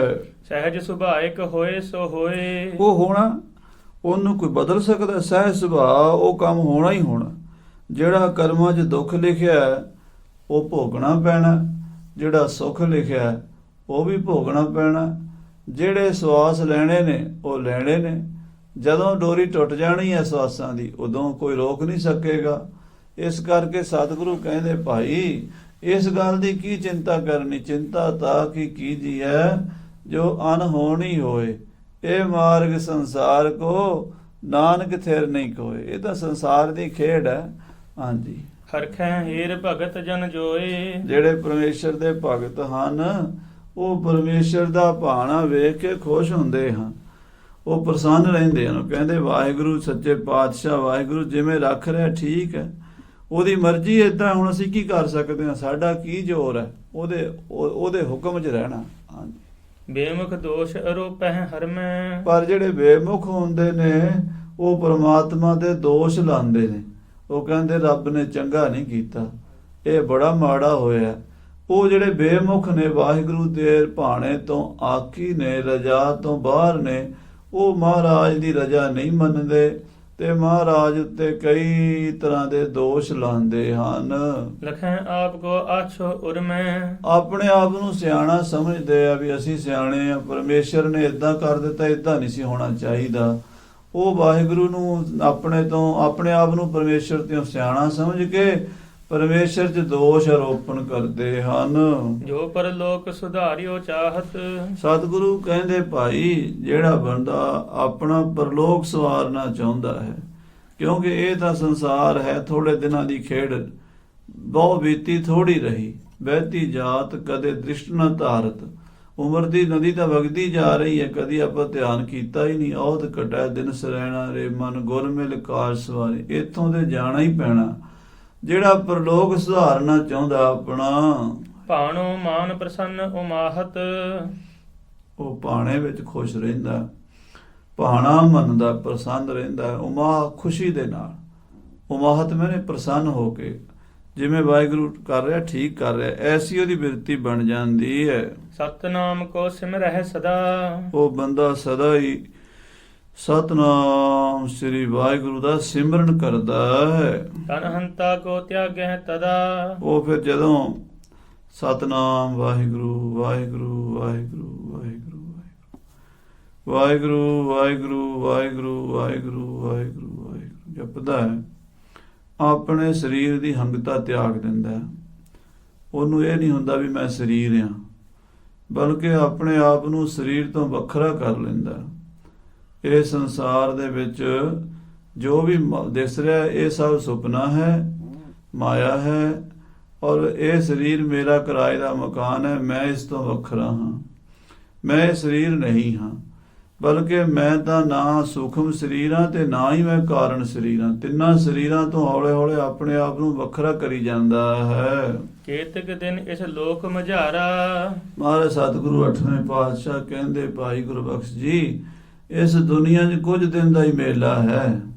ਭਾਵੇਂ ਕੋਈ 100 ਸਾਲ ਵੀ ਜੀ ਲਵੇ ਤਾਂ ਵੀ ਜਾਣਾ ਪੈਣਾ ਹੈ। ਇਹ ਸੰਸਾਰ ਵਿੱਚ ਕੋਈ ਸਦਾ ਨਹੀਂ ਰਿਹਾ। ਜੇ 100 ਵਰਿਆਂ ਜੀਵਣਾ ਪੀ ਧਨ ਹੋਸੀ ਖੇ। ਪੁਨ ਪਹੁੰਚਤ ਹਰ ਪ੍ਰਭ ਕੇ ਦੁਆਰਾ। ਫਿਰ ਉਹ ਜੀਵ ਜਿਹੜਾ ਹੈ ਵਾਹਿਗੁਰੂ ਦੇ ਪਰਮੇਸ਼ਰ ਦੇ ਦੁਆਰ ਪਹੁੰਚਦਾ ਹੈ। ਜੇ ਇਹ ਸਮਝੇ ਨਾ ਵੀ ਵਾਹਿਗੁਰੂ ਦੀ ਰਜਾ ਵਿੱਚ ਜੰਮਣਾ ਮਰਨਾ ਇਹ ਸੰਸਾਰ ਦੀ ਖੇਡ ਹੈ, ਮੈਂ ਇਸ ਸਰੀਰ ਤੋਂ ਵੱਖਰਾ ਹਾਂ ਔਰ ਇੱਥੋਂ ਮੈਂ ਚਲੇ ਜਾਣਾ ਹੈ, ਇਹ ਮੇਰਾ ਟਿਕਾਣਾ ਨਹੀਂ ਹੈ। ਜਿਹੜਾ ਇਸ ਤਰ੍ਹਾਂ ਚਿੰਤਨ ਅਭਿਆਸ ਸਿਮਰਨ ਕਰਦਾ ਰਹਿੰਦਾ ਹੈ, ਆਪਣੇ ਅੰਦਰ ਹੀ ਕਰਨੀ ਵਿਚਾਰ ਹੈ, ਬਾਹਰ ਦੀ ਵਿਚਾਰ ਨਹੀਂ ਹੈ, ਅੰਦਰ ਦੀ ਵਿਚਾਰ ਹੈ ਵੀ ਮੇਰਾ ਇੱਥੇ ਸਦਾ ਪੱਕਾ ਡੇਰਾ ਨਹੀਂ ਹੈ। ਜਿਹੜਾ ਇਸ ਤਰ੍ਹਾਂ ਚਿੰਤਨ ਕਰਦਾ ਹੈ, ਹਰੀ ਪਰਮੇਸ਼ਰ ਦੇ ਦਰ ਤੇ ਪਹੁੰਚ ਜਾਂਦਾ ਹੈ। ਪਰਮਾਰਥ ਕਹੋ ਸਦਾ ਸੰਭਾਰਤ। ਉਹ ਬੰਦਾ ਆਪਣਾ ਪਰਮਾਰਥ ਸੰਭਾਲਦਾ ਹਮੇਸ਼ਾ। ਉਹ ਗਲਤ ਪਾਸੇ ਮਾਇਆ ਵਾਲੇ ਪਾਸੇ ਬਿਰਤੀ ਨਹੀਂ ਦਿੰਦਾ, ਬਲਕਿ ਪਰਮਾਰਥ ਵਾਲੇ ਪਾਸੇ ਬਿਰਤੀ ਦਿੰਦਾ। ਉਹ ਕਹਿੰਦਾ ਵੀ ਜੇ ਇੱਕ ਘੜੀ ਨਾ ਮਿਲਤੇ ਤਾਂ ਕਲਯੁਗ ਹੋਤਾ। ਵਾਹਿਗੁਰੂ ਵਾਹਿਗੁਰੂ ਵਾਹਿਗੁਰੂ ਵਾਹਿਗੁਰੂ ਵਾਹਿਗੁਰੂ ਵਾਹਿਗੁਰੂ ਵਾਹਿਗੁਰੂ ਵਾਹਿਗੁਰੂ ਜਪਦਾ ਰਹਿੰਦਾ ਹਰ ਵੇਲੇ। ਇਸ ਜਗ ਲਾਗ ਜਨਮ ਨਹਿ ਹਾਰਤ। ਉਹ ਇਸ ਝੂਠੇ ਸੰਸਾਰ ਨਾਲ ਲੱਗ ਕੇ ਝੂਠੇ ਸੰਸਾਰ ਦੀ ਪ੍ਰੀਤ ਕਰਕੇ ਆਪਣਾ ਮਨੁੱਖਾ ਜਨਮ ਹਾਰਦਾ ਨਹੀਂ, ਬਲਕਿ ਉਹ ਬਾਜੀ ਜਿੱਤ ਜਾਂਦਾ ਹੈ ਜਿਹੜਾ ਵਾਹਿਗੁਰੂ ਦੇ ਭਾਣੇ ਵਿੱਚ ਆ ਜਾਂਦਾ ਹੈ। ਸਤਿਗੁਰ ਅੰਗ ਸੰਗ ਤਿਸ ਰਹਿ। ਮਹਾਰਾਜ ਸ੍ਰੀ ਗੁਰੂ ਨਾਨਕ ਦੇਵ ਜੀ ਉਹਦੇ ਅੰਗ ਸੰਗ ਰਹਿੰਦੇ ਹਨ। ਸਤਿਗੁਰੂ ਸਦਾ ਹੀ ਉਸ ਸਿੱਖ ਦੇ ਨਾਲ ਰਹਿੰਦੇ ਹਨ। ਇਮ ਸੋ ਭਵ ਸਾਗਰ ਤਟ ਲਹਿ। ਔਰ ਫਿਰ ਇਸ ਤਰ੍ਹਾਂ ਭਵ ਸਾਗਰ ਦੇ ਪਰਲੇ ਕਿਨਾਰੇ ਪਹੁੰਚ ਜਾਂਦਾ ਹੈ। ਸਮੁੰਦਰ ਦੇ ਉਰਲੇ ਕਿਨਾਰੇ ਤੋਂ ਸੰਸਾਰ ਤੋਂ ਟੱਪ ਕੇ ਉਹ ਪਰਲੇ ਕਿਨਾਰੇ ਯਾਨੀ ਸੱਚਖੰਡ ਵਿੱਚ ਨਿਰੰਕਾਰ ਵਿੱਚ ਸਮਾ ਜਾਂਦਾ ਹੈ। ਚਤੁਰ ਘਟੀ ਬੀਤੀ ਇਸ ਭਾਂਤ। ਇਸ ਪ੍ਰਕਾਰ 4 ਘੜੀਆਂ ਬੀਤ ਗਈਆਂ ਬਚਨ ਵਿਲਾਸ ਕਰਦਿਆਂ। ਮਹਾਰਾਜ ਨੇ ਭਾਈ ਗੁਰਬਖਸ਼ ਨੂੰ ਸਮਝਾ ਦਿੱਤਾ, ਸੰਗਤ ਨੂੰ ਸਮਝਾ ਦਿੱਤਾ ਵੀ ਇਹ ਤਾਂ ਵਾਹਿਗੁਰੂ ਦੀ ਖੇਡ ਹੈ। ਜੇ ਬਾਬਾ ਰਾਮ ਰਾਏ ਜੀ ਨੇ ਸਾਨੂੰ ਸ਼ਰਾਪ ਦਿੱਤਾ ਹੈ ਤਾਂ ਉਹ ਵੀ ਹਰੀ ਦੀ ਮਰਜ਼ੀ ਹੈ, ਵਾਹਿਗੁਰੂ ਦੀ ਰਜ਼ਾ ਏਦਾਂ ਹੀ ਹੈ, ਤਾਂ ਹੀ ਉਹਨਾਂ ਦੀ ਰਸਨਾ ਤੋਂ ਇਹ ਬਚਨ ਨਿਕਲੇ ਹਨ। ਗੁਰ ਉਪਦੇਸ਼ਨ ਕੀ ਕਹਿ ਬਾਤ, ਮਹਾਰਾਜ ਸੰਗਤ ਨੂੰ ਇਹ ਉਪਦੇਸ਼ ਦਿੰਦੇ ਰਹੇ, ਭਾਈ ਧੀਰਜ ਰੱਖੋ, ਭਾਣੇ ਵਿੱਚ ਹੀ ਹੈ ਸਭ ਕੁਝ। ਅਕਾਲ ਪੁਰਖ ਵਾਹਿਗੁਰੂ ਨਿਰੰਕਾਰ ਜੋਤੀ ਸਰੂਪ ਸਰਬੱਤਰ ਪ੍ਰਾਣੀਆਂ 'ਚ ਵਿਆਪਕ ਹੈ। ਘਟ ਘਟ ਮੈਂ ਹਰ ਜੂ ਬਸੈ, ਸੰਤਨ ਕਹਿਓ ਪੁਕਾਰ। ਬਾਬਾ ਰਾਮ ਰਾਏ ਜੀ ਦੀ ਰਸਨਾ ਉੱਤੇ ਵੀ ਪਰਮੇਸ਼ਰ ਹੀ ਬੋਲ ਰਿਹਾ ਹੈ। ਉਹਨਾਂ ਨੇ ਜੋ ਬੋਲਿਆ ਹੈ ਪਰਮੇਸ਼ਰ ਨੇ ਬੁਲਾਇਆ ਹੈ, ਅਸੀਂ ਸਵੀਕਾਰ ਕਰਾਂਗੇ। ਆਖੋ ਸਤਿਨਾਮ ਸ੍ਰੀ ਵਾਹਿਗੁਰੂ। ਕਿੱਡੀ ਖੜਨ ਖੇਡ ਹੈ, ਇਹਨੂੰ ਕਹਿੰਦੇ ਮਾਣ ਹੁੰਦੇ ਹੋਏ ਨਿਮਾਣਾ, ਤਾਣ ਹੁੰਦੇ ਹੋਏ ਨਿਤਾਣਾ। ਤਾਕਤ ਹੈ ਸਤਿਗੁਰਾਂ ਵਿੱਚ ਵੀ। ਬਾਬਾ ਰਾਮ ਰਾਏ ਦਾ ਬਚਨ ਮੋੜਨਾ ਉਹਨਾਂ ਵਾਸਤੇ ਕੋਈ ਵੱਡੀ ਗੱਲ ਨਹੀਂ, ਪਰ ਨਹੀਂ ਰਜਾ ਵਿੱਚ ਰਾਜੀ ਰਹਿਣਾ ਕੀ ਹੁੰਦਾ ਹੈ, ਇਹ ਦਰਸਾ ਰਹੇ ਸਿੱਖਾਂ ਨੂੰ। ਤੇ ਕਹਿੰਦੇ ਆ ਸਾਡੇ ਪਿਤਾ ਜੀ ਮਹਾਰਾਜ ਸ੍ਰੀ ਗੁਰੂ ਹਰਿਰਾਏ ਸਾਹਿਬ ਜੀ ਨੇ ਬਾਬੇ ਰਾਮ ਰਾਏ ਜੀ ਨੂੰ ਵਰ ਦਿੱਤਾ ਹੋਇਆ ਵੀ ਜੋ ਬੋਲੋਗੇ ਹੋ ਜਾਏਗਾ। ਸਤਿਗੁਰੂ ਹਰਿਰਾਏ ਸਾਹਿਬ ਜੀ ਨੇ ਇਹ ਕਹਿ ਕੇ ਭੇਜਿਆ ਵੀ ਪੁੱਤਰ ਰਾਮ ਰਾਏ ਜੋ ਤੂੰ ਕਹੇਗਾ ਹੋ ਜਾਏਗਾ। ਤੇ ਜੇ ਹੁਣ ਅਸੀਂ ਰਾਮ ਰਾਏ ਦਾ ਬਚਨ ਮੋੜਦੇ ਹਾਂ ਤੇ ਉਹ ਪਿਤਾ ਜੀ ਦਾ ਬਚਨ ਮੁੜਦਾ। ਆਖੋ ਸਤਿਨਾਮ ਸ੍ਰੀ ਵਾਹਿਗੁਰੂ। ਉਹਨਾਂ ਦੀ ਆਗਿਆ ਦਾ ਉਲੰਘਣ ਹੁੰਦਾ, ਸਾਡੇ ਭਾਈ ਦੀ ਬਚਨ ਨਹੀਂ ਹੈ, ਬਚਨ ਵੱਡੇ ਸਤਿਗੁਰਾਂ ਦਾ ਹੈ। ਇੰਨੀ ਭਾਵਨਾ ਰੱਖਦੇ ਸੀ ਸਤਿਗੁਰੂ ਆਪਣੇ ਪਿਤਾ ਗੁਰਦੇਵ ਦੇ ਬਚਨਾਂ ਉੱਤੇ। ਹਾਂਜੀ। ਇਤਨੇ ਮਹਿ ਜੈ ਸਿੰਘ ਸਵਾਈ, ਇਹਨੇ ਨੂੰ ਰਾਜਾ ਜੈ ਸਿੰਘ ਆਏ ਨਿਕਟ ਨਿਜ ਗਰੀਬ ਨਿਵਾਈ। ਮਹਾਰਾਜ ਕੋਲ ਆਇਆ ਤੇ ਉਸਨੇ ਚਰਨਾਂ 'ਚ ਮੱਥਾ ਟੇਕਿਆ। ਬੈਠਿਓ ਸਤਿਗੁਰ ਕੇਰ ਸਮੀਪ, ਮੱਥਾ ਟੇਕ ਕੇ ਗੁਰੂ ਹਰਕ੍ਰਿਸ਼ਨ ਸਾਹਿਬ ਜੀ ਦੇ ਚਰਨਾਂ ਵਿੱਚ ਗਲੀਨ ਦੇ ਉੱਤੇ ਬੈਠ ਗਿਆ। ਸਭਨ ਬਿਲੋਕਿਓ ਮਹਾ ਮਹੀਪ, ਬਾਹਰ ਵੱਡਾ ਰਾਜਾ ਹੈ, ਕਿਉਂਕਿ ਜੈਪੁਰ ਦੇ ਜਿਹੜੇ ਵੱਡੀਆਂ ਰਿਆਸਤਾਂ ਨੇ ਉਹਨਾਂ ਵਿੱਚ ਜੈਪੁਰ ਦੀ ਰਿਆਸਤ ਰਾਜਸਥਾਨ ਦੀ ਵੱਡੀ ਆਉਂਦੀ ਸਾਰਿਆਂ ਤੋਂ। ਵੈਸੇ ਤਾਂ ਰਾਜਸਥਾਨ ਵਿੱਚ ਬੀਕਾਨੇਰ ਰਿਆਸਤ ਹੈ, ਚਿਤੌੜਗੜ੍ਹ ਰਿਆਸਤ ਹੈ, ਔਰ ਇਸੇ ਤਰ੍ਹਾਂ ਜੋਧਪੁਰ ਰਿਆਸਤ ਹੈ, ਸਰੋਈ ਰਿਆਸਤ ਹੈ, ਪਰ ਜੈਪੁਰ ਦੀ ਰਿਆਸਤ ਵੀ ਬੜੀ ਵੱਡੀ ਮੰਨੀ ਜਾਂਦੀ ਹੈ। ਜੈਪੁਰ ਦਾ ਰਾਜਾ ਇੱਥੇ ਮਹਾਰਾਜ ਦੇ ਚਰਨਾਂ 'ਚ ਹੁਣ ਆ ਕੇ ਬੈਠਾ ਹੈ ਬੰਗਲੇ ਵਿੱਚ। ਤਬ ਗੁਰ ਬਖਸ਼ ਹਾਥ ਕੋ ਜੋਰ, ਉਸ ਵੇਲੇ ਭਾਈ ਗੁਰਬਖਸ਼ ਮਸੰਦ ਨੇ ਹੱਥ ਜੋੜ ਕੇ ਬੋਲਿਓ ਅਵਲੋਕਤ ਨਿਰਪ ਔਰ, ਰਾਜੇ ਵੱਲ ਵੇਖ ਕੇ ਉਸ ਨੂੰ ਨਮਸਕਾਰ ਕੀਤੀ, ਉਹਦਾ ਸਤਿਕਾਰ ਕੀਤਾ ਤੇ ਰਾਜੇ ਨੂੰ ਪੁੱਛਣ ਲੱਗਾ, ਕਿਉਂਕਿ ਗੁਰੂ ਸਾਹਿਬ ਜੀ ਮਹਾਰਾਜ ਤੇ ਆਪਣੇ ਆਨੰਦ 'ਚ ਬੈਠੇ ਸਨ। ਮਹਾਰਾਜ ਗੁਰੂ ਹਰਕ੍ਰਿਸ਼ਨ ਸਾਹਿਬ ਜੀ ਨਾ ਉਹਨਾਂ ਨੂੰ ਖੁਸ਼ੀ ਹੈ ਨਾ ਗਮੀ ਹੈ, ਨਾ ਹਰਖ ਹੈ ਨਾ ਸੋਗ ਹੈ। ਉਹਦਾ ਸਦਾ ਹੀ ਇੱਕ ਰਸ ਬਿਰਤੀ ਹੈ, ਜੋ ਨਰ ਦੁੱਖ ਮੈਂ ਦੁੱਖ ਨਹੀਂ ਮਾਨੈ, ਸੁਖ ਸਨੇਹ ਭੈ ਨਹੀਂ ਜਾਕੈ, ਕੰਚਨ ਮਾਟੀ ਮਨ। ਜਿਹੜੀ ਬ੍ਰਹਮ ਗਿਆਨ ਦਾ ਸਿਖਰ ਅਵਸਥਾ ਹੁੰਦੀ ਹੈ, ਉੱਥੇ ਨਾ ਚੜੀ ਦੀ, ਨਾ ਲੱਥੀ ਦੀ, ਨਾ ਮਾਨ ਦੀ, ਨਾ ਅਪਮਾਨ ਦੀ, ਨਾ ਹਰਖ ਦੀ, ਨਾ ਸੋਗ ਦੀ, ਨਾ ਨਿੰਦਾ ਦੀ, ਨਾ ਉਸਤਤ ਦੀ। ਉਹਦਾ ਗੁਰੂ ਸਾਹਿਬ ਤੋਂ ਉਸ ਆਨੰਦ 'ਚ ਬੈਠੇ ਆ, ਉਹਨਾਂ ਨੂੰ ਇਹਨਾਂ ਗੱਲਾਂ ਦਾ ਕੀ ਫਰਕ ਪੈਂਦਾ। ਪਰ ਭਾਈ ਗੁਰਬਖਸ਼ ਜੀ ਜਿਹੜੇ ਗੁਰੂ ਘਰ ਦੇ ਮੁਖੀ ਮਸੰਦ ਹਨ, ਉਹਨਾਂ ਦੀ ਜ਼ਿੰਮੇਵਾਰੀ ਵੀ ਬਣਦੀ ਹੈ, ਕਿਉਂਕਿ ਪ੍ਰਬੰਧ ਸਾਰਾ ਦੁਨਿਆਵੀ ਤੌਰ ਤੇ ਗੁਰੂ ਘਰ ਦਾ ਉਹ ਚਲਾਉਂਦੇ ਹੈ। ਤਾਂ ਉਹਨਾਂ ਨੇ ਹੱਥ ਜੋੜ ਕੇ ਰਾਜੇ ਜੈ ਸਿੰਘ ਨੂੰ ਬੇਨਤੀ ਕੀਤੀ, ਪੁੱਛਿਆ, ਪ੍ਰਿਥੀਨਾਥ ਜੀ ਸ਼ਾਹੋ ਸਭਾ ਕੀ, ਹੇ ਮਹਾਰਾਜ ਜੈ ਸਿੰਘ ਜੀ, ਹੇ ਪ੍ਰਿਥੀਪਤੀ ਜੀ, ਕੱਲ ਤੁਸੀਂ ਬਾਦਸ਼ਾਹ ਔਰੰਗਜ਼ੇਬ ਦੀ ਕਚਹਿਰੀ 'ਚ ਗਏ ਸੋ, ਕਹੋ ਵਾਰਤਾ ਸੁਣੀ ਤਹਾਂ ਕੀ, ਜੋ ਕੁਝ ਉੱਥੇ ਸੁਣਿਆ ਹੈ, ਜੋ ਕੁਝ ਤੁਸੀਂ ਦੇਖਿਆ ਹੈ, ਉਹ ਸਾਨੂੰ ਦੱਸੋ। ਕਿਮ ਪ੍ਰਸੰਗ ਹੋਇਓ ਗੁਰ ਕੇਰਾ, ਗੁਰੂ ਸਾਹਿਬ ਜੀ ਦੇ ਬਾਰੇ ਉੱਥੇ ਕੋਈ ਗੱਲਬਾਤ ਹੋਈ ਹੈ? ਕੱਲ ਸੁਣਿਆ, ਸਾਰੇ ਸ਼ਹਿਰ ਵਿੱਚ ਚਰਚਾ ਚੱਲ ਰਹੀ ਹੈ ਵੀ ਔਰੰਗਜ਼ੇਬ ਦੀ ਕਚਹਿਰੀ ਵਿੱਚ ਤੁਸੀਂ ਵੀ ਬੈਠੇ ਸੀ ਤੇ ਬਾਬਾ ਰਾਮ ਰਾਏ ਜੀ ਵੀ ਉੱਥੇ ਆਏ ਸਨ, ਤੇ ਬਾਦਸ਼ਾਹ ਦੇ ਕੋਲ ਬਹੁਤ ਸਾਰੇ ਕਾਜੀ ਮੁਲਾਣੇ ਵੱਡੇ ਅਫਸਰ ਬੈਠੇ ਸਨ। ਸਤਿਗੁਰਾਂ ਦੇ ਵਰਤਾਏ ਕੋਈ ਵਾਰਤਾਲਾਪ ਹੋਈ ਹੈ ਜਿਹਦਾ ਸਾਰੇ ਸ਼ਹਿਰ ਵਿੱਚ ਅੱਜ ਚਰਚਾ ਹੈ। ਜਬ ਬੈਠਿਓ ਗੁਰ ਨੰਦ ਬਡੇਰਾ, ਸਤਿਗੁਰਾਂ ਦੇ ਵੱਡੇ ਸਾਹਿਬਜ਼ਾਦੇ ਬਾਬਾ ਰਾਮ ਰਾਏ ਜੀ ਜਦੋਂ ਆਏ ਨੇ ਕਚਹਿਰੀ ਵਿੱਚ, ਕੱਲ ਤੁਸੀਂ ਵੀ ਉੱਥੇ ਹੀ ਸੀ। ਸਕਲਪੁਰੀ ਮਹਿ ਘਰ ਘਰ ਲਹਿਓ, ਤੇ ਉਹਨਾਂ ਨੇ ਜੋ ਬਚਨ ਕਹੇ ਨੇ ਉਹ ਸਾਰੇ ਦਿੱਲੀ ਸ਼ਹਿਰ ਦੇ ਘਰ ਘਰ ਵਿੱਚ, ਮਹੱਲੇ ਮਹੱਲੇ ਵਿੱਚ, ਬੰਦੇ ਬੰਦੇ ਦੀ ਜ਼ੁਬਾਨ ਤੇ ਆ ਗਏ ਨੇ। ਕਿਨਹੂ ਕਿਮ ਕਹਿਓ, ਕੋਈ ਕੁਝ ਕਹਿੰਦਾ ਹੈ, ਕੁਝ ਕਹਿੰਦਾ ਹੈ, ਕਿਉਂਕਿ ਜਦੋਂ ਗੱਲ ਬਾਹਰ ਨਿਕਲਦੀ ਹੈ ਨਾ ਤੇ ਗੱਲ ਨੂੰ ਅੱਗੋਂ ਦੀ ਅੱਗੇ ਪਹੁੰਚਾਉਂਦਿਆਂ ਲੋਕ ਹੋਰ ਵਧਾ ਘਟਾ ਦਿੰਦੇ ਹਨ। ਗੱਲ ਦੀ ਹੋਰ ਦੀ ਹੋਰ ਹੀ ਬਣ ਜਾਂਦੀ ਹੈ। ਤੋ ਸ਼ਹਿਰ ਦੇ ਵਿੱਚ ਲੱਖਾਂ ਲੋਕ ਗੱਲ ਕਰ ਰਹੇ ਨੇ, ਕੋਈ ਕੁਝ ਕਹਿ ਰਿਹਾ, ਕੋਈ ਕੁਝ ਕਹਿ ਰਿਹਾ, ਪਰ ਤੁਸੀਂ ਤਾਂ ਕੰਨਾਂ ਨਾਲ ਸੁਣੀ ਹੈ ਤੇ ਅੱਖਾਂ ਨਾਲ ਦੇਖੀ ਹੈ। ਤੁਸੀਂ ਕੋਲ ਬੈਠੇ ਸੀ। ਜੇ ਤੁਹਾਨੂੰ ਪਤਾ ਹੈ ਤਾਂ ਕਿਰਪਾ ਕਰਕੇ ਮਹਾਰਾਜ ਨੂੰ ਦੱਸੋ। ਹਾਂਜੀ, ਜਥਾ ਜੋਗ ਸੁਨ ਬਾਖ ਤਿਹਾਰੇ। ਤੁਹਾਡੇ ਬਚਨ ਸੁਣ ਕੇ ਸਾਨੂੰ ਤਸੱਲੀ ਹੋਵੇਗੀ, ਕਿਉਂਕਿ ਤੁਸੀਂ ਮੌਕੇ ਦੇ ਗਵਾਹ ਹੋ।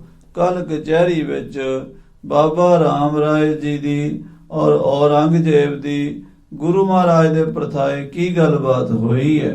ਤਬ ਹਮ ਨਿਸ਼ਚੋ ਕਰ ਉਰ ਧਾਰੇ। ਜਦੋਂ ਤੁਸੀਂ ਦੱਸੋਗੇ ਰਾਜਾ ਜੀ, ਤਾਂ ਸਾਨੂੰ ਪੱਕਾ ਨਿਸ਼ਚਾ ਹੋਵੇਗਾ ਵੀ ਆਹ ਗੱਲ ਹੋਈ ਹੈ ਤੇ ਆਹ ਨਹੀਂ ਹੋਈ। ਪਰ ਹੁਣ ਤਾਂ ਦਿੱਲੀ 'ਚ ਘਰ ਘਰ ਗੱਲਾਂ ਹੋ ਰਹੀਆਂ ਨੇ, ਤੇ ਕੋਈ ਕੁਝ ਕਹਿ ਰਿਹਾ, ਕੋਈ ਵਧਾ ਕੇ ਕਰ ਰਿਹਾ, ਕੋਈ ਘਟਾ ਕੇ ਕਰ ਰਿਹਾ। ਤੁਸੀਂ ਸਹੀ ਗੱਲ ਦੱਸੋਗੇ। ਇਸ ਕਰਕੇ ਮਹਾਰਾਜ ਦੇ ਦਰਬਾਰ ਵਿੱਚ ਤੁਸੀਂ ਬੈਠੇ ਹੋ, ਸਤਿਗੁਰੂ ਹਰਿਕ੍ਰਿਸ਼ਨ ਸਾਹਿਬ ਜੀ ਦੇ, ਕਿਰਪਾ ਕਰਕੇ ਰਾਜਾ ਜੀ ਕੱਲ ਦੀ ਬੀਤੀ ਸੁਣਾਓ। ਸੁਨਿਓ ਸਭਾ ਮਹਿ ਰਾਵਰ ਸਭੈ। ਆਪ ਜੀ ਨੇ ਬਾਦਸ਼ਾਹ ਦੀ ਕਚਹਿਰੀ ਵਿੱਚ ਜਾ ਕੇ ਸਾਰੀ ਗੱਲਬਾਤ ਸੁਣੀ ਹੈ। ਸਤਿਗੁਰ ਨਿਕਟ ਕਹੋ ਤਿਮ ਅਬੈ। ਉਸੇ ਤਰ੍ਹਾਂ ਮਹਾਰਾਜ ਸਾਹਿਬ ਜੀ ਦੇ ਚਰਨਾਂ 'ਚ ਦੱਸੋ। ਸੁਨਤ ਰਾਵਲੇ ਦੀਰਘ ਸਵਾਸ। ਜਦੋਂ ਭਾਈ ਗੁਰਬਖਸ਼ ਮਸੰਦ ਨੇ ਇਸ ਤਰ੍ਹਾਂ ਸਾਧ ਸੰਗਤ ਜੀ ਕੁਐਸਚਨ ਕੀਤਾ, ਪਰ ਰਾਜੇ ਜੈ ਸਿੰਘ ਨੂੰ ਪੁੱਛਿਆ ਤਾਂ ਰਾਜਾ ਜੈ ਸਿੰਘ ਲੰਮਾ ਸਾਹ ਲਿਆ, ਨਿਸਾਸਾ ਮਾਰਿਆ।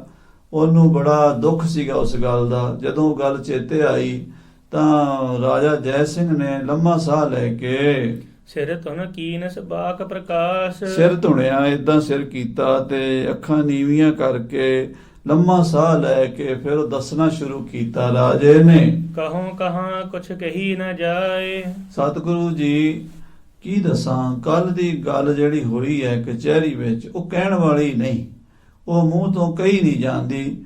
ਇਸ ਤਰ੍ਹਾਂ ਕੋਈ ਭਰਾ ਆਪਣੇ ਭਰਾ ਬਾਰੇ ਨਹੀਂ ਬੋਲਦਾ ਜਿੱਦਾਂ ਤੁਹਾਡਾ ਵੱਡਾ ਭਾਈ ਬੋਲਿਆ ਹੈ। ਨਾਹਕ ਦ્વੈਸ਼ ਵਿਸ਼ੇਸ਼ ਉਪਾਏ। ਬਾਬਾ ਰਾਮ ਰਾਏ ਜੀ ਆਪ ਜੀ ਦੇ ਵੱਡੇ ਭਰਾ ਹਨ, ਪਰ ਬਿਨਾਂ ਮਤਲਬ ਦੇ ਤੁਹਾਡੇ ਨਾਲ ਈਰਖਾ ਕਰ ਰਹੇ ਨੇ, ਔਰ ਬਹੁਤ ਜ਼ਿਆਦਾ ਈਰਖਾ ਕਰ ਰਹੇ ਨੇ। ਮੈਂ ਟਿਗ ਸ਼ਾਹੋ ਅਪਰ ਉਮਰਾਵ। ਮੈਂ ਬਾਦਸ਼ਾਹ ਦੀ ਕਚਹਿਰੀ ਦੇ ਵਿੱਚ ਬੈਠਾ ਸੀ, ਬਾਦਸ਼ਾਹ ਦੇ ਕੋਲ ਬੈਠਾ ਸੀ, ਤੇ ਬਹੁਤ ਵੱਡੇ ਵੱਡੇ ਉਮਰਾਵ, ਰਾਜੇ ਮਹਾਰਾਜੇ, ਖਾਨ ਬਹਾਦਰ, ਨਵਾਬ, ਹਿੰਦੂ ਮੁਸਲਮਾਨ ਕਚਹਿਰੀ 'ਚ ਬੈਠੇ ਹੋਏ ਸਨ। ਤੇ ਬਾਬਾ ਰਾਮ ਰਾਏ ਜੀ ਆ ਗਏ। ਕਰਤ ਸਰਾਹਨ ਇਨੋ ਸੁਭਾਵ। ਤੇ ਉਹ ਅਸੀਂ ਸਾਰੇ ਹੀ ਗੁਰੂ ਮਹਾਰਾਜ ਸੱਚੇ ਪਾਤਸ਼ਾਹ ਜੀ ਦੀ, ਸਤਿਗੁਰੂ ਹਰਿਕ੍ਰਿਸ਼ਨ ਸਾਹਿਬ ਦੀ ਉਸਤਤ ਕਰ ਰਹੇ ਸਨ। ਉਹਨਾਂ ਦੇ ਸੁਭਾਅ ਦੀ ਉੱਥੇ ਚਰਚਾ ਚੱਲ ਰਹੀ ਸੀ। ਜਿੰਨੇ ਵੀ ਲੋਕ ਮਹਾਰਾਜ ਦੇ ਦਰਸ਼ਨ ਕਰਕੇ ਗਏ ਨੇ, ਜਾਂ ਜਿਨ੍ਹਾਂ ਨੇ ਮਹਾਰਾਜ ਬਾਰੇ ਕੁਝ ਜਾਣਿਆ ਜਾਂ ਸੁਣਿਆ ਹੈ, ਉਹ ਇਹ ਕਹਿ ਰਹੇ ਸਨ ਵੀ ਸ੍ਰੀ ਗੁਰੂ ਹਰਿਕ੍ਰਿਸ਼ਨ ਸਾਹਿਬ ਜੀ ਵਰਗਾ ਸੁਭਾਅ ਨਹੀਂ ਕਿਸੇ ਦਾ ਵੇਖਿਆ। ਉਹ ਬੜੇ ਪਿਆਰ ਵਾਲੇ, ਨਿਮਰਤਾ ਵਾਲੇ, ਮਿੱਠ ਬੋਲੜੇ, ਤੇ ਸਾਰੇ ਸ਼ਹਿਰ ਦੇ ਦੁੱਖਾਂ ਨੂੰ ਦੂਰ ਕਰਨ ਵਾਲੇ ਹਨ। ਸ੍ਰੀ ਹਰਿਕ੍ਰਿਸ਼ਨ ਧਿਆਈ ਹੈ ਜਿਸ ਡਿਠੇ ਸਭ ਦੁੱਖ ਜਾਏ। ਇਹ ਗੱਲ ਸਾਰੇ ਦਰਬਾਰੀਆਂ ਦੇ ਮੂੰਹ ਤੇ ਸੀ। ਰਾਮ ਰਾਏ ਤੇਨੇ ਮਹਿ ਆਏ। ਇਤਨੇ ਨੂੰ ਬਾਬਾ ਰਾਮ ਰਾਏ ਜੀ ਸਤਿਗੁਰਾਂ ਦੇ ਵੱਡੇ ਭਾਈ ਆ ਗਏ। ਸੁਨਤ ਸੁਜਸ ਗੁਰ ਉਰ ਬਿਸਮਾਏ। ਅੱਗੇ ਗੁਰੂ ਸਾਹਿਬ ਦੀ ਉਸਤਤ ਹੋ ਰਹੀ ਸੀ। ਸੁਣ ਕੇ ਬਾਬਾ ਰਾਮ ਰਾਏ ਜੀ ਹੈਰਾਨ ਜੇ ਹੋ ਗਏ। ਪੂਰਬ ਚਹਿਤਹੀਨਤਾ ਕਰੀ। ਉਹ ਪਹਿਲਾਂ ਹੀ ਮਹਾਰਾਜ ਨੂੰ ਨੀਵਾਂ ਦਿਖਾਣਾ ਚਾਹੁੰਦੇ। ਉਹ ਸ੍ਰੀ ਗੁਰੂ ਹਰਿਕ੍ਰਿਸ਼ਨ ਸਾਹਿਬ ਜੀ ਨੂੰ ਨੀਵਾਂ ਦਿਖਾਣ ਦੇ ਲਈ ਕਾਫੀ ਸਮੇਂ ਤੋਂ ਸੋਚਦੇ ਰਹਿੰਦੇ ਇਦਾਂ ਦੀਆਂ ਗੱਲਾਂ। ਭਾਈ ਵਡਾਈ ਜਾਏ ਨਾ ਜਰੀ। ਉਹਨਾਂ ਕੋਲੋਂ ਆਪਣੇ ਛੋਟੇ ਭਰਾ ਦੀ ਵਡਿਆਈ ਜਰੀ ਨਹੀਂ ਜਾਂਦੀ। ਚਹਿਤ ਨ ਸ਼ਾਹੋ ਇਨੈ ਬੁਲਵਾਏ। ਰਾਜਾ ਦੱਸ ਰਿਹਾ ਭਾਈ ਗੁਰਬਖਸ਼ ਨੂੰ ਅਤੇ ਗੁਰੂ ਘਰ ਦੇ ਜਿਹੜੇ ਉੱਥੇ ਮੁਖੀ ਸਿੱਖ ਬੈਠੇ ਨੇ ਬੰਗਲਾ ਸਾਹਿਬ, ਉਹਨਾਂ ਨੂੰ ਦੱਸ ਰਿਹਾ, ਕਹਿੰਦਾ ਵੀ ਬਾਦਸ਼ਾਹ ਤਾਂ ਗੁਰੂ ਸਾਹਿਬ ਨੂੰ ਬੁਲਾਣਾ ਨਹੀਂ ਸੀ ਚਾਹੁੰਦਾ ਦਿੱਲੀ। ਬਾਰ ਬਾਰ ਕਹਿ ਤਾਹੇ ਅਨਾਏ। ਇਹ ਤਾਂ ਬਾਬੇ ਰਾਮ ਰਾਏ ਨੇ ਚੁੱਕਣਾ ਦੇ ਦੇ ਕੇ ਬਾਰ-ਬਾਰ ਬਾਦਸ਼ਾਹ ਨੂੰ ਮਜਬੂਰ ਕਰਤਾ ਵੀ ਗੁਰੂ ਸਾਹਿਬ ਨੂੰ ਦਿੱਲੀ ਸੱਦੋ। ਤੇ ਮਹਾਰਾਜ ਤੁਹਾਨੂੰ ਦਿੱਲੀ ਆਉਣ ਦੀ ਖੇਚਲ ਜਿਹੜੀ ਦਿੱਤੀ ਹੈ ਅਸੀਂ, ਉਹ ਰਾਮ ਰਾਏ ਦੇ ਕਹਿਣੇ ਤੇ ਦਿੱਤੀ ਹੈ। ਆਵਤ ਪੁਨੈ ਦ્વੈਸ਼ ਕੋ ਠਾਨਾ। ਹਾਂ, ਪਰ ਆਉਂਦਿਆਂ ਸਾਰ ਫੇਰ ਬਾਬੇ ਰਾਮ ਰਾਏ ਨੇ ਦ્વੈਸ਼ ਕੀਤੀ ਹੈ। ਆਪ ਜੀ ਆ ਗਏ ਹੋ ਤੇ ਆਪ ਜੀ ਦੇ ਆਉਣ ਕਰਕੇ, ਸਤਿਗੁਰਾਂ ਦੇ ਆਉਣ ਕਰਕੇ ਰਾਮ ਰਾਏ ਹੋਰ ਜ਼ਿਆਦਾ ਦੁਖੀ ਹੋ ਗਿਆ ਹੈ। ਬੈਠ ਸਭਾ ਮਹਿ ਬਾਕ ਬਖਾਨਾ। ਔਰ ਬਾਬੇ ਰਾਮ ਰਾਏ ਜੀ ਨੇ ਕੱਲ ਕਚਹਿਰੀ ਦੇ ਵਿੱਚ ਜਿਹੜੇ ਬਚਨ ਕਹੇ ਨੇ ਉਹ ਸਾਥੋਂ ਦੱਸੇ ਨਹੀਂ ਜਾਂਦੇ। ਸਾਡੀ ਜ਼ੁਬਾਨ ਸਾਥ ਨਹੀਂ ਦਿੰਦੀ ਵੀ ਅਸੀਂ ਉਹ ਗੱਲ ਮਹਾਰਾਜ ਸਾਹਿਬ ਜੀ ਦੇ ਸਾਹਮਣੇ ਕਹਿ ਸਕੀਏ। ਹਾਂਜੀ। ਖਾਜ ਸੀਤਲਾ ਕੋ ਸਿਸ ਅਹ। ਬੜਾ ਭਾਰੀ ਬਚਨ ਉਹਨਾਂ ਨੇ ਕਿਹਾ ਹੈ ਕਿ ਸਾਡਾ ਛੋਟਾ ਭਰਾ ਬੱਚਾ ਹੈ ਤੇ ਉਹ ਸੀਤਲਾ ਦਾ ਖਾਜਾ ਬਣੇਗਾ। ਸੀਤਲਾ ਜਿਹਨੂੰ ਆਪਾਂ ਵੱਡੀ ਮਾਤਾ ਕਹਿ ਦਿੰਦੇ ਆ, ਕਹਿੰਦੇ ਮਾਤਾ ਨਿਕਲ ਆਈ, ਸੀਤਲਾ ਨਿਕਲ ਆਈ। ਉਹ ਬੱਚਿਆਂ ਨੂੰ ਜ਼ਿਆਦਾ ਨਿਕਲਦੀ, ਬੱਚਿਆਂ ਨੂੰ ਕਈ ਵਾਰੀ ਨਿਕਲਦੀ ਆ, ਕਈਆਂ ਦੀਆਂ ਅੱਖਾਂ ਚਲੀਆਂ ਜਾਂਦੀਆਂ, ਕਈਆਂ ਦੇ ਮੂੰਹ ਦੇ ਉੱਤੇ ਲੰਮੇ ਲੰਮੇ ਡੂੰਘੇ ਡੂੰਘੇ ਟੋਏ ਜੇ ਦਾਗ ਜੇ ਪੈ ਜਾਂਦੇ ਆ, ਮੋਕੇ ਜੇ ਬਣ ਜਾਂਦੇ ਆ, ਤੇ ਕਈਆਂ ਦਾ ਸਰੀਰ ਨਕਾਰਾ ਹੋ ਜਾਂਦਾ, ਕੋਈ ਅੰਗ ਮਰ ਜਾਂਦਾ ਹੈ। ਮਹਾਰਾਜਾ ਰਣਜੀਤ ਸਿੰਘ ਦੀ ਅੱਖ ਸੀਤਲਾ ਨਾਲ ਹੀ ਗਈ ਸੀਗੀ। ਇਸ ਤਰ੍ਹਾਂ ਇੱਕ ਬਿਮਾਰੀ ਹੈ, ਅੱਜ ਕੱਲ੍ਹ ਤਾਂ ਉਹਦਾ ਇਲਾਜ ਹੈ। ਪਹਿਲਾਂ ਲੋਕ ਝਾੜਾ ਫੂਕਾ ਹੀ ਕਰਿਆ ਕਰਦੇ ਸੀਗੇ, ਉਹ ਜ਼ਮਾਨਾ ਇਦਾਂ ਦਾ ਸੀਗਾ। ਸੋ ਕਹਿੰਦੇ ਵੀ ਬਾਬੇ ਰਾਮ ਰਾਏ ਨੇ ਇਹ ਬਚਨ ਕਿਹਾ ਹੈ ਵੀ ਇਹ ਜਿਹੜਾ ਸਾਡਾ ਛੋਟਾ ਭਰਾ ਹੈ ਹਰਕ੍ਰਿਸ਼ਨ, ਇਹ ਤਾਂ ਸੀਤਲਾ ਦਾ ਖਾਜਾ ਬਣੇਗਾ। ਗੁਰਤਾ ਕਹਾਂ ਕਰੈ ਮ੍ਰਿਤ ਲਹੈ। ਇਹਨੂੰ ਤੇ ਗੁਰਿਆਈ ਕਰਨ ਦਾ ਮੌਕਾ ਹੀ ਨਹੀਂ ਮਿਲਣਾ, ਇਹ ਤਾਂ ਮਰ ਜਾਏਗਾ ਥੋੜੇ ਦਿਨਾਂ ਨੂੰ। ਇਤਿਆਦਿਕ ਬੋਲਿਓ ਦੁਖ ਪਾਏ। ਇਸ ਤਰ੍ਹਾਂ ਬਾਬੇ ਰਾਮ ਰਾਏ ਨੇ ਬਾਦਸ਼ਾਹ ਦੀ ਕਚਹਿਰੀ 'ਚ ਬਚਨ ਕੀਤਾ ਔਰ ਸਾਰੇ ਲੋਕਾਂ ਦੇ ਸਾਹਮਣੇ ਕੀਤਾ। ਐਡਾ ਸੜਿਆ ਜਿਹਾ ਬਚਨ ਜਿਹੜਾ ਉਹਨਾਂ ਨੇ ਕੀਤਾ ਹੈ, ਉਹਦੇ ਨਾਲ ਉਹਨਾਂ ਦਾ ਸਤਿਕਾਰ ਵੀ ਬਾਦਸ਼ਾਹ ਦੀ ਨਿਗਾਹ ਵਿੱਚ ਵੀ ਘਟ ਗਿਆ। ਸਾਰੇ ਕਹਿਣ ਲੱਗ ਪਏ ਵੀ ਐਡਾ ਵੱਡਾ ਮਹਾਂਪੁਰਸ਼ ਹੋ ਕੇ ਤੇ ਐਡੀ ਹੌਲੀ ਗੱਲ ਕਰ ਰਿਹਾ, ਆਪਣੀ ਭਰਾ ਨੂੰ ਕਹਿ ਰਿਹਾ ਵੀ ਉਹ ਸੀਤਲਾ ਦੇ ਨਾਲ ਸਰੀਰ ਤਿਆਗ ਦੇਵੇਗਾ, ਉਹ ਚਲਾ ਜਾਏਗਾ ਦੁਨੀਆ ਤੋਂ, ਗੁਰਤਾ ਗੱਦੀ ਨਿਭਾ ਹੀ ਨਹੀਂ ਸਕੇਗਾ ਲੰਮਾ ਸਮਾਂ। ਇਹ ਬਾਬੇ ਰਾਮ ਰਾਏ ਨੇ ਬਚਨ ਜਿਹੜਾ ਹੈ ਸਤਿਗੁਰੂ ਜੀ ਬਾਰੇ ਕੀਤਾ ਹੈ। ਇਨਕੀ ਮਹਿਮਾ ਜਰੀ ਨਾ ਜਾਏ। ਇਹਨਾਂ ਦੀ ਸਤਿਗੁਰੂ ਹਰਕ੍ਰਿਸ਼ਨ ਸਾਹਿਬ ਦੀ ਮਹਿਮਾ ਉਹਨਾਂ ਕੋਲੋਂ, ਬਾਬਾ ਰਾਮ ਰਾਏ ਜੀ ਕੋਲੋਂ ਜਰੀ ਨਹੀਂ ਜਾ ਰਹੀ। ਸ੍ਰੀ ਹਰਿਕ੍ਰਿਸ਼ਨ ਅਛੋਪ ਬਖਾਨੇ। ਤੇ ਸ੍ਰੀ ਗੁਰੂ ਹਰਕ੍ਰਿਸ਼ਨ ਮਹਾਰਾਜ ਸੱਚੇ ਪਾਤਸ਼ਾਹ ਜੀ ਉਸ ਵੇਲੇ ਬੜੇ ਆਨੰਦ 'ਚ ਬੈਠੇ ਸੁਣ ਰਹੇ ਸੀਗੇ। ਮਨ ਵਿੱਚ ਸੁਣ ਕੇ ਕੋਈ ਦੁੱਖ ਨਹੀਂ ਹੋਇਆ, ਪਤਾ ਤਾਂ ਸਾਰਾ ਹੀ ਸੀ ਉਹਨਾਂ ਨੂੰ, ਅੰਤਰਜਾਮੀ ਸਭ ਕੁਝ ਜਾਣੀ ਜਾਣ। ਹੁਣ ਮਹਾਰਾਜ ਬੜੇ ਪਿਆਰ ਨਾਲ ਬੋਲੇ, ਜੋ ਨਹਿ ਕਹੈ ਤਾਂ ਕੁਛ ਨਹਿ ਜਾਣੈ।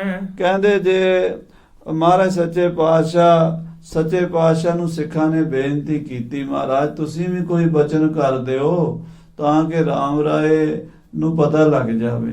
ਮਹਾਰਾਜ ਕਹਿੰਦੇ ਜੇ ਅਸੀਂ ਕੋਈ ਸ਼ਰਾਪ ਦਈਏ ਤੇ ਵਰ ਦਈਏ ਸਾਡੀ ਮਰਜ਼ਾਦਾ ਨਹੀਂ ਹੈ। ਸਿੱਖਾਂ ਨੇ ਆਖਿਆ ਮਹਾਰਾਜ ਆਪ ਜੀ ਕਿਰਪਾ ਕਰੋ ਵੀ ਇਹ ਜਿਹੜਾ ਰਾਮ ਰਾਏ ਸਿਰੇ ਚੜਿਆ ਹੈ, ਹੰਕਾਰ ਵਿੱਚ ਬਚਨ ਕਰਦਾ, ਜੇ ਇਹਦਾ ਬਚਨ ਪੂਰਾ ਹੋਵੇਗਾ ਤੇ ਲੋਕ ਕਹਿਣਗੇ ਵੀ ਰਾਮ ਰਾਏ ਦੀ ਸ਼ਕਤੀ ਜ਼ਿਆਦਾ ਸੀ ਤੇ ਗੁਰੂ ਗੱਦੀ 'ਚ ਘੱਟ ਸੀ, ਤੇ ਗੁਰੂ ਗੱਦੀ ਦੇ ਮਾਲਕ ਤੁਸੀਂ ਵੀ ਕੋਈ ਬਚਨ ਕਰ ਦਿਓ ਸਤਿਗੁਰੂ ਜੀ। ਤਾਂ ਮਹਾਰਾਜ ਸਾਹਿਬ ਜੀ ਸੰਗਤ ਦੀ ਬੇਨਤੀ ਤੇ ਆਹ ਬਚਨ ਕਰਨ ਲੱਗੇ ਹਨ। ਜਾਂ ਤੇ ਹਮ ਪੀ ਤਿਸ ਕੋ ਕਹੈ। ਮਹਾਰਾਜ ਕਹਿਣ ਲੱਗੇ ਇਸ ਕਰਕੇ ਅਸੀਂ ਵੀ ਉਹਨੂੰ ਬਚਨ ਛੱਡਦੇ ਹਾਂ। ਆਪਨ ਕਹਿਣ ਕੋ ਜਿਮ ਫਲ ਲਹੈ। ਜਿਵੇਂ ਉਹਨਾਂ ਨੇ ਸਾਡੇ ਤੇ ਵਾਰ ਕੀਤਾ ਹੈ ਆਪਣੇ ਬਚਨ ਦਾ, ਅਸੀਂ ਤਾਂ ਆਪਣੇ ਸਰੀਰ ਤੇ ਹੰਢਾ ਲਵਾਂਗੇ। ਅਸੀਂ ਉਹਨਾਂ ਦਾ ਬਚਨ ਮੋੜਨਾ ਨਹੀਂ, ਕਿਉਂਕਿ ਵੱਡੇ ਮਹਾਰਾਜ ਪਿਤਾ ਗੁਰਦੇਵ ਦਾ ਉਹਨਾਂ ਨੂੰ ਬਚਨ ਹੈ ਵੀ ਰਾਮ ਰਾਏ ਜੋ ਆਖੇਗਾ ਹੋ ਜਾਏਗਾ। ਇਸ ਕਰਕੇ ਅਸੀਂ ਬਾਬੇ ਰਾਮ ਰਾਏ ਜੀ ਦਾ ਸ਼ਰਾਪ ਮੋੜਦੇ ਨਹੀਂ, ਅੰਗੀਕਾਰ ਕਰਾਂਗੇ, ਪਰ ਉਹਨਾਂ ਉੱਤੇ ਵੀ ਇਹ ਸਮਾਂ ਆਵੇਗਾ। ਤੁਰਕੇਸ਼ਰ ਸੋ ਹਮ ਨਹਿ ਮਿਲਹਿ। ਅਸੀਂ ਔਰੰਗਜ਼ੇਬ ਨੂੰ ਤਾਂ ਮਿਲਣਾ ਨਹੀਂ, ਉਹਦੇ ਮੱਥੇ ਨਹੀਂ ਲੱਗਣਾ। ਕਿਉ ਮਤਸਰ ਜਵਾਲਾ ਸੋ ਜਲਹਿ। ਬਾਬਾ ਰਾਮ ਰਾਏ ਕਿਉਂ ਸਾਡੇ ਨਾਲ ਈਰਖਾ ਕਰ ਰਿਹਾ? ਈਰਖਾ ਤਾਂ ਉਹ ਤਾਂ ਕਰੇ ਜੇ ਅਸੀਂ ਉਹਦੀ ਥਾਂ ਮੱਲਣੀ ਹੋਵੇ, ਅਸੀਂ ਉਹਦੀ ਸਿੱਖੀ ਤੋੜਨੀ ਹੋਵੇ, ਉਹਦੀ ਸੰਗਤ ਆਪਣੇ ਨਾਲ ਲਾਣੀ ਹੋਵੇ। ਔਰੰਗਜ਼ੇਬ ਉਹਦਾ ਪੱਕਾ ਸੇਵਕ ਹੈ, ਬਣਿਆ ਰਵੇ। ਅਸੀਂ ਔਰੰਗਜ਼ੇਬ ਨੂੰ ਮਿਲਣਾ ਹੀ ਨਹੀਂ, ਉਹਦੇ ਦਰਸ਼ਨ ਹੀ ਨਹੀਂ ਕਰਨੇ, ਉਹਦੇ ਮੱਥੇ ਨਹੀਂ ਲੱਗਣਾ। ਤੇ ਬਾਬਾ ਰਾਮ ਰਾਏ ਫਿਰ ਸਾਡੇ ਨਾਲ ਈਰਖਾ ਕਿਉਂ ਕਰਦੇ ਹਨ? ਜਾਂ ਤੇ ਜਬ ਲਗ ਜੀਵਤ ਰਹਿ। ਇਸ ਕਰਕੇ ਜਿੰਨਾ ਚਿਰ ਬਾਬਾ ਰਾਮ ਰਾਏ ਜੀ ਜਿਉਂਦੇ ਰਹਿਣਗੇ, ਤਨ ਮਨ ਤੇ ਜਲ ਨੂੰ ਬਹੁ ਲਹੈ। ਸਾਰੀ ਉਮਰ ਸੜਦੇ ਰਹਿਣਗੇ। ਆਖੋ ਸਤਿਨਾਮ। ਤਨ ਮਨ ਕਰਕੇ ਉਹਨਾਂ ਦੇ ਮਨ ਤੇ ਜਲਨ ਬਣੀ ਰਹੇਗੀ, ਉਹਨਾਂ ਦੇ ਮਨ ਨੂੰ ਕਦੀ ਸ਼ਾਂਤੀ ਨਹੀਂ ਆਵੇਗੀ। ਚਿਤ ਚਾਹਤ ਸੰਤਤ ਬਹੁ ਮੇਰੀ। ਉਹ ਇਹ ਚਾਹੁੰਦੇ ਆ ਨਾ ਵੀ ਮੇਰਾ ਬੜਾ ਪਰਿਵਾਰ ਵਧੇਗਾ, ਹਰ ਕ੍ਰਿਸ਼ਨ ਤੇ ਛੋਟੀ ਉਮਰ ਚਲਾ ਜਾਏਗਾ ਤੇ ਮੇਰੀ ਅੰਸ ਬੰਸ ਬਹੁਤ ਹੋਵੇਗੀ। ਕੁਝ ਹੈ ਜਗਤ ਮੈਂ ਫਲੈ ਬਡੇਰੀ। ਮੇਰੇ ਬੱਚੇ ਹੋਣਗੇ, ਉਹ ਗੱਦੀ ਦੇ ਮਾਲਕ ਬਣਨਗੇ, ਬੜੇ ਫਲੀ ਭੂਤ ਹੋਣਗੇ। ਹਾਰ ਹੈ ਕਰਤੋ ਵਿਆਹ ਉਪਾਏ। ਮਹਾਰਾਜ ਕਹਿੰਦੇ ਜਿੰਨੇ ਮਰਜ਼ੀ ਵਿਆਹ ਕਰਾ ਲਵੇ, ਰਾਮ ਰਾਏ ਨੂੰ ਫਲ ਨਹੀਂ ਲੱਗੇਗਾ, ਬੱਚਾ ਨਹੀਂ ਹੋਵੇਗਾ। ਬਾਬੇ ਰਾਮ ਰਾਏ ਜੀ ਹੋਰਾਂ ਦੇ 4 ਮਹਿਲ ਸਨ। ਮਾਤਾ ਮਲੂਕੀ ਦੇਵੀ ਜੀ, ਮਾਤਾ ਪੰਜਾਬ ਕੌਰ ਜੀ, ਮਾਤਾ ਰਾਜ ਕੌਰ ਜੀ, ਇੱਕ ਹੋਰ ਸਨ, ਮੈਨੂੰ ਨਾਮ ਹੁਣ ਵਿਸਰਿਆ ਹੋਇਆ, ਤੋ ਅੱਗੇ ਕਥਾ 'ਚ ਆ ਜਾਏਗਾ ਨਾਮ। ਸੋ ਇਹ 4ਾਂ ਦੇ ਬੱਚਾ ਨਹੀਂ ਹੋਇਆ।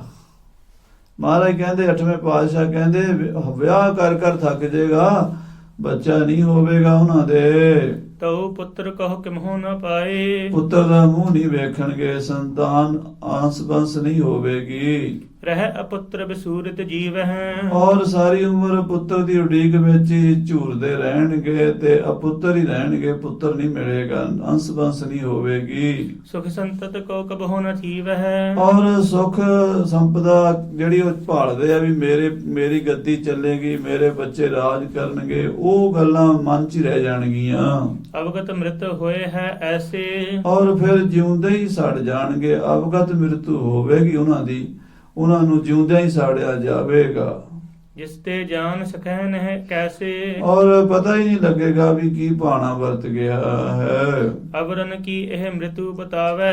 ਬਾਬਾ ਰਾਮ ਰਾਏ ਦੂਜਿਆਂ ਦੀ ਮੌਤ ਦੱਸਦੇ ਹਨ, ਨਿਜ ਮ੍ਰਿਤ ਵਿਖੈ ਗਿਆਨ ਬਿਸਰਾਵੇ। ਆਪਣੀ ਮੌਤ ਦਾ ਪਤਾ ਨਹੀਂ ਵੀ ਆਪ ਤਾਂ ਜਿਉਂਦੇ ਸੜਨਾ ਹੈ ਔਰ ਬੇਉਲਾਦੇ ਜਾਣਾ। ਇਹ ਬਚਨ ਸੁਖਦੇਵ ਜੀ ਮਹਾਰਾਜ ਨੇ ਕੀਤਾ, ਭਾਈ ਸਾਹਿਬ ਨੇ ਬੜੇ ਵਿਸਥਾਰ ਨਾਲ ਲਿਖ ਦਿੱਤਾ।